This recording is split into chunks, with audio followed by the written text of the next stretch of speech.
ಮುದ್ದೆ, ಅನ್ನ, ಚಪಾತಿ, ದೋಸೆ, ಇಡ್ಲಿ ಎಲ್ಲದಕ್ಕೂ ತುಂಬ ರುಚಿಯಾಗಿರುತ್ತೆ ಈ ಒಣ ಬಟಾಣಿ ಮಸಾಲ ಸಾರು.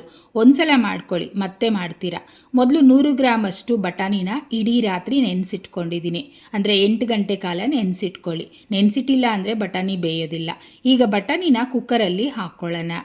ನಂತರ ತರಕಾರಿಗಳನ್ನು ಹಾಕಬೇಕು. 1 ಟೊಮೊಟೊ ಮತ್ತು 2 ಬಿಳಿ ಬದನೆಕಾಯಿ, 2 ಆಲೂಗಡ್ಡೆ ಸಿಪ್ಪೆ ಸಮೇತ ಹಾಕಬೇಕು. ಮತ್ತು ಬಿಳಿ ಬದನೆಕಾಯಿ ಹಾಕಬೇಕು ಮಸಾಲ ಸಾರಿಗೆ. ಬೇಯೋದಕ್ಕೆ ಎಷ್ಟು ಬೇಕೋ ಅಷ್ಟು ಮಾತ್ರ ನೀರನ್ನು ಹಾಕಿ ರುಚಿಗೆ ತಕ್ಕಷ್ಟು ಉಪ್ಪನ್ನು ಹಾಕ್ಬಿಟ್ಟು ನೀಟಾಗಿ ಮಿಕ್ಸ್ ಮಾಡಿ ನಾವು ಕುಕ್ಕರ್ ಲಿಡ್ಡನ್ನು ಕ್ಲೋಸ್ ಮಾಡಿ 2 ಅಥವಾ 3 ವಿಸಿಲ್ ಕೂಗಿಸ್ಕೊಳ್ಳೋಣ. ಅಂದರೆ ನಿಮ್ಮ ಕುಕ್ಕರ್ ಮೇಲೆ ಡಿಪೆಂಡ್ ಆಗುತ್ತೆ. ಇದಾಗೋಷ್ಟರಲ್ಲಿ ನಾನು ಮಸಾಲ ರೆಡಿ ಮಾಡ್ತಿದ್ದೀನಿ. ಕಡಾಯಲ್ಲಿ 2 ಸ್ಪೂನಷ್ಟು ಎಣ್ಣೆ ಸೇರಿಸ್ಕೊಂಡು 1 ಈರುಳ್ಳಿ ಸ್ವಲ್ಪ ದೊಡ್ಡ ಸೈಜಲ್ಲೇ ಕಟ್ ಮಾಡಿ ಹಾಕ್ಕೊಂಡು 1 ಕಪ್ಪಷ್ಟು ಕಾಯಿ ತುರಿ, 4 ಟೇಬಲ್ ಸ್ಪೂನ್ ಇದೆ ಇದರಲ್ಲಿ. ನಂತರ 1 ಟೇಬಲ್ ಸ್ಪೂನಷ್ಟು ಧನಿಯಾ ಹಾಕ್ಕೊಳ್ತಾ ಇದ್ದೀನಿ.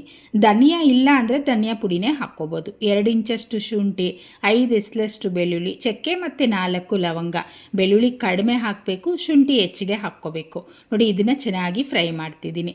ಫ್ರೈ ಮಾಡಿ ಮಸಾಲೆ ರುಬ್ಕೊಂಡ್ರೆ ಸಾರು ರುಚಿಯಾಗಿ ಬರುತ್ತೆ. ನಂತರ ಇದರಲ್ಲಿ ಖಾರಕ್ಕೆ 5ರಿಂದ 6 ಒಣಮೆಣಸಿನ್ಕಾಯಿ ಮತ್ತು 1/4 ಟೀ ಸ್ಪೂನಷ್ಟು ಅರಿಶಿನ, ಹಾಗೆ ಸ್ವಲ್ಪ ಕೊತ್ತಂಬರಿ ಸೊಪ್ಪನ್ನು ಹಾಕ್ಕೊಳ್ತಾ ಇದ್ದೀನಿ. ಇದನ್ನು ಅಷ್ಟೇ ಚೆನ್ನಾಗಿ ಫ್ರೈ ಮಾಡ್ಕೋಬೇಕು. ಈಗ ತಲ ಹಿಡಿತಾ ಇದೆ, ಅದರಿಂದ ನಾನು ಒಂದು ಸ್ವಲ್ಪ ನೀರನ್ನು ಸೇರಿಸ್ಕೊಳ್ತೀನಿ. ಅಂದರೆ ಒಂದು ಚಿಕ್ಕ ಗ್ಲಾಸಲ್ಲಿ 1 ಗ್ಲಾಸಷ್ಟು ಮಾತ್ರ ನೀರನ್ನು ಹಾಕ್ತಾ ಇದ್ದೀನಿ. ಈ ನೀರು 1 ಅಥವಾ 2 ಕುದಿ ಬರೋವರೆಗೂ ಮಾತ್ರ ಕುದಿಸ್ಕೊಳ್ಳಿ. ನೋಡಿ, ಮಸಾಲ ರೆಡಿ ಆಗೋಯ್ತು.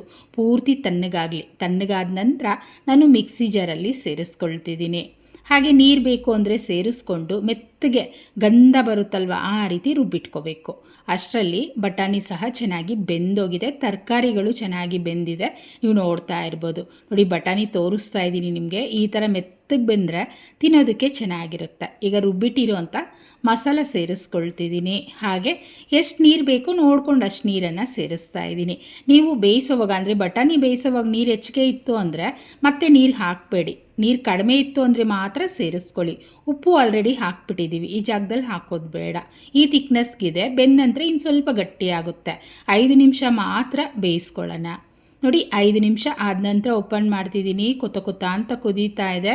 ಸಾರು ಗಟ್ಟಿಯಾಗಿದೆ, ತರಕಾರಿಗಳು ಚೆನ್ನಾಗಿ ಬೆಂದೋಗಿದೆ. ಒಗ್ಗರಣೆ ಹಾಕಬೇಕು. 1 ಸ್ಪೂನ್ ಎಣ್ಣೆ ಬಿಸಿ ಮಾಡಿ ಸಾಸಿವೆ ಮತ್ತು ಕರಿಬೇವು, ಇಷ್ಟೇ ಸಿಂಪಲಾಗಿ ಒಗ್ಗರಣೆ. ಬೇಗ ಹಾಕ್ಕೊಂಡು ಮಿಕ್ಸ್ ಮಾಡ್ಕೊಂಡ್ಬಿಟ್ರೆ ಚೆನ್ನಾಗಿರುತ್ತೆ. ತುಪ್ಪದಲ್ಲಿ ಒಗ್ಗರಣೆ ಹಾಕ್ಕೊಂಡ್ರು ಅಷ್ಟೇ, ಇನ್ನೂ ಚೆನ್ನಾಗಿರುತ್ತೆ. ಮಿಕ್ಸ್ ಮಾಡ್ಕೊಳ್ಳಿ ಒಂದು ಸಲ. ಇಷ್ಟೇ ಫ್ರೆಂಡ್ಸ್, ಖಂಡಿತ ನಿಮ್ಮ ಮನೇಲಿ ಟ್ರೈ ಮಾಡಿ. ಹೇಗೆ ಬಂತು ಕಮೆಂಟ್ ಮಾಡಿ, ಲೈಕ್ ಮಾಡಿ, ಶೇರ್ ಮಾಡಿ. ನಂತರ ಚಾನೆಲ್ನ ಸಬ್ಸ್ಕ್ರೈಬ್ ಮಾಡ್ಕೊಳ್ಳಿ.